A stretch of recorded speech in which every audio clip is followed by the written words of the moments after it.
আজই ডাউনলোড করুন আর এনজয় করুন আপনার পছন্দের শো। ঘুমিয়ে পড়ুন, আমি মাথায় হাত বুলিয়ে দিচ্ছি। কি গো গোপালদা, কত দূর? খাবারটা শিগগির করো বুঝলে? কাকিমা, ও কাকিমা, শিগগির এসো এদিকে। নাও ধরো, বৃদ্ধির জায়গায় এগুলো রেখে দাও, কেমন? হ্যাঁ।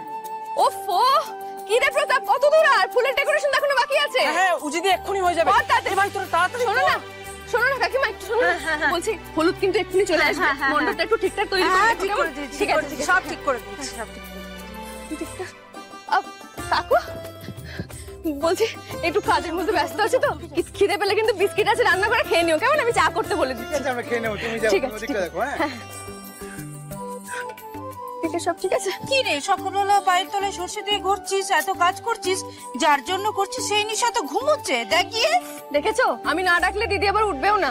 শোনো না কাকিমা, বলছি এই জিনিসগুলো একটু বৃদ্ধির জায়গায় রেখে দাও, আমি আসছি, কেমন? যাও তোমরা এসো।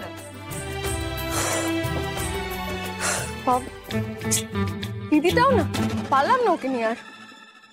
এই দিদি, তুই নাকি দেখেছিস তো আবার ঘুমাচ্ছিস তুই? হ্যাঁ, তোকে না বলে গেলাম শাড়িটা পরতে। পুরো মশাই চলে এসেছেন, বৃদ্ধিতে কখন বসবে, শাড়ি কখন পরবে, রেডি কখন হবে, একটু বলতে পারিস আমাকে? চুপ কর না, সকালবেলা এরকম করিস, আমার ভালো লাগছে না। এবার কিন্তু মাথা গরম হচ্ছে আমার, বলে দিলাম। শাড়িটা নে আর পর যা। আর ভালো লাগছে না কি রে? বিয়েটা কোনো ছেলে খেলা নাকি? বাবা, এমন ভাবে বলছিস মনে হচ্ছে তুই যেন আমার মা রে। হ্যাঁ রে, আমি তোর মা।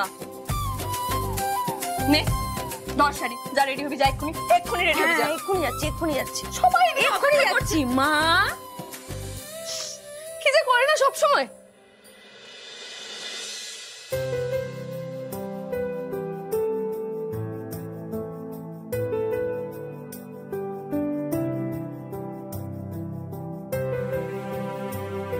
কিরে, উঠে পড়েছিস?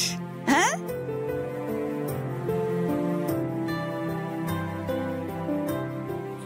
এখন একটু ভালো লাগছে? হ্যাঁ মা, লাগবেই তো। কাল রাত্রে খুব ঘুমিয়েছিস তুই। হ্যাঁ, আমি ডিনারের জন্য ডাকতে এসে থেকে অঘরে ঘুমোচ্ছিস, তাই আর বিরক্ত করিনি। তারপর আজ সকালে ঘড়ির দিকে তাকিয়ে দেখি যে ছেলে আমার 7টার পর বিছানায় থাকতে পারে না, সে 9:30 অব্দি বস বস করে ঘুমোচ্ছে, তাই ডাকতে চলে এলাম।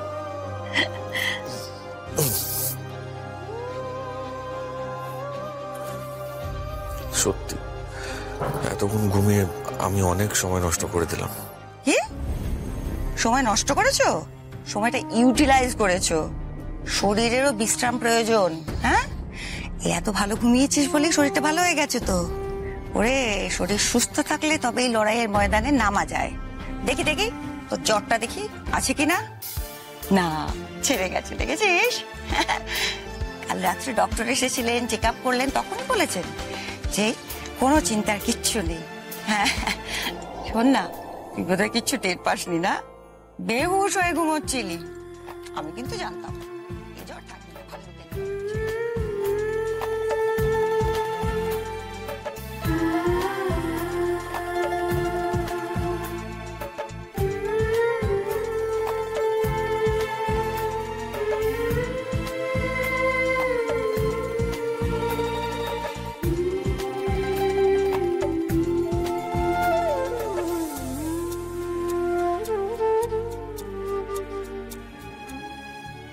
আচ্ছা মা, কাল রাতে আমি যখন ঘুমোচ্ছিলাম তখন তুমি কি আমার মাথায় হাত বুলিয়ে দিচ্ছিলে?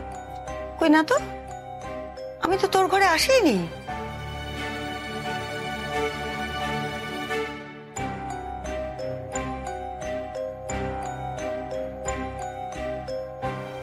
ও, তুমি আসোনি? না, হ্যাঁ, একবার তো এসেছিলাম, ডাক্তার যখন এসেছিল, কিন্তু তখনও তো তুই ঘুমিয়ে পড়লি বলে চলে গেলাম। আর তাছাড়া মাথায় তো হাত বুলোইনি আমি।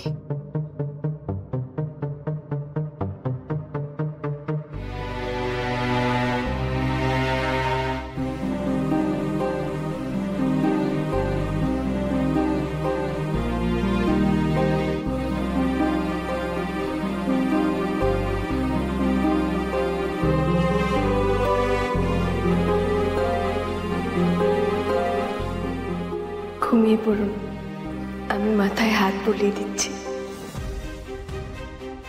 কোথাও যাব না, এখানেই আছি সব সময়।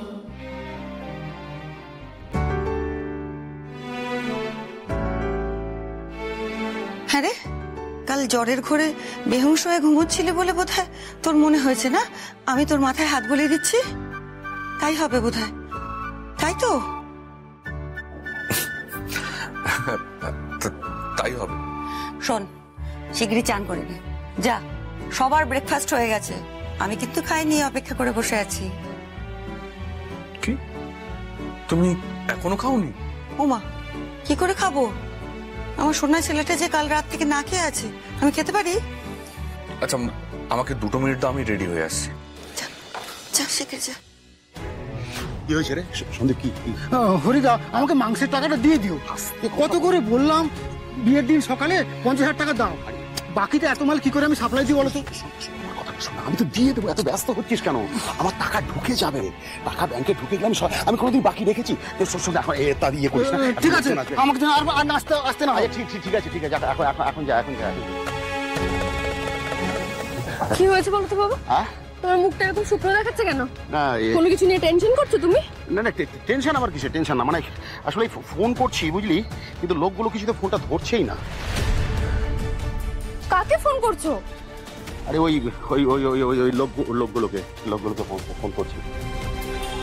আরে এরকম করে বললে কি করে বুঝবো বলো তো? কাদের ফোন করছো সেটা বলবে তো? তারা না, রিং হচ্ছে। এই আবার কেটে দিল রে। আরে ওই লোকগুলো, মানে যে ঋষি বাবুর যে মেসমশাই আছে না, তারপরে ওর যে জামাই বাবু, হ্যাঁ, ওই লোকগুলোকে ফোন করছি। তার কারণ মানে ঋষি বাবুর ফোন নাম্বার তো আমার কাছে নেই। তো তুমি ওদেরকে কেন ফোন করছো? ওদেরকেও নেমন্তন্ন করেছো না? আরে না, ওদেরকে নেমন্তন্ন করিনি। তাহলে আসলে আমার ব্যাংকের টাকাটা ঢুকেছে কিনা তার তো একটা SMS আসবে, তো সেই SMS-টা এখনো পর্যন্ত আসেনি। ওইটাই চিন্তা করছি। সে কি?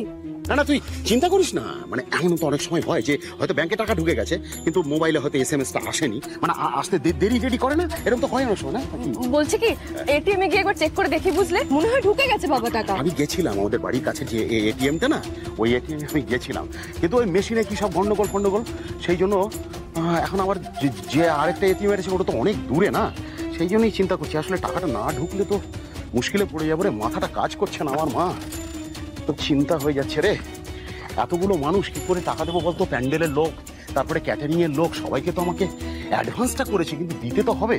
আমাকে একটু ফোনটা দেবে বাবা? আমি আরেকবার একটু চেষ্টা করে দেখি। দেখ তো, দাও না একটু। তাড়া লাগাচ্ছে সবাই।